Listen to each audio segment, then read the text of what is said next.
Failure. In our journey through life, we all face moments when things don't go as planned, when our efforts seem to fall short, and when the weight of disappointment feels overwhelming. But as Christians, how do we respond to failure? How do we understand it in the light of our faith? First and foremost, we must recognize that failure is a part of the human experience. The Bible is filled with stories of great men and women who, despite their faith, faced failures and setbacks.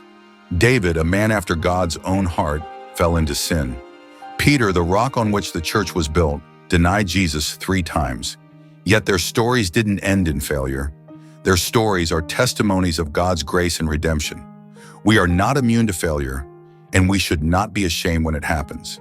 Instead, we should see it as an opportunity to draw closer to God, to lean on His strength, and to trust in His unfailing love. Jeremiah 29:11 reminds us of God's promise. "For I know the plans I have for you, declares the Lord. Plans for welfare and not for evil, to give you a future and a hope." When we encounter failure, it's easy to lose sight of this promise. We may question why God allowed us to stumble or why our plans didn't succeed. But we must remember that God's ways are higher than our ways, Isaiah 55:8-9. He sees the bigger picture, and His plans for us are good, even when we don't understand them in the moment.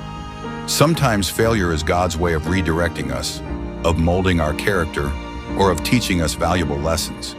It's a part of the refining process, preparing us for the greater things He has in store. Failure is not the end, it's a stepping stone.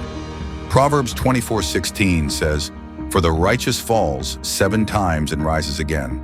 As Christians, we are called to persevere, to rise each time we fall, and to learn from our experiences. Failure can teach us humility, dependence on God, and resilience.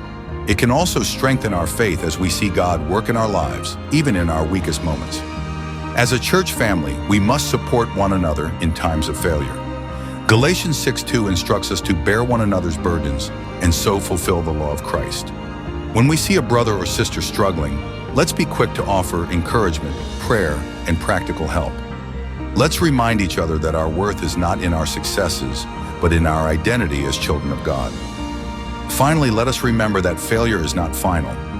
God is always at work in our lives, bringing beauty out of ashes, turning mourning into joy, and transforming our failures into testimonies of His grace. Philippians 1:6 assures us, "He who began a good work in you will bring it to completion at the day of Jesus Christ." So if you're facing failure today, take heart. God is with you, and He is for you. Trust in His plan, learn from the experience, and move forward in faith. Your story is far from over, and with God, the best is yet to come. May the Lord strengthen you, guide you, and fill you with His peace as you navigate the challenges of life. Amen.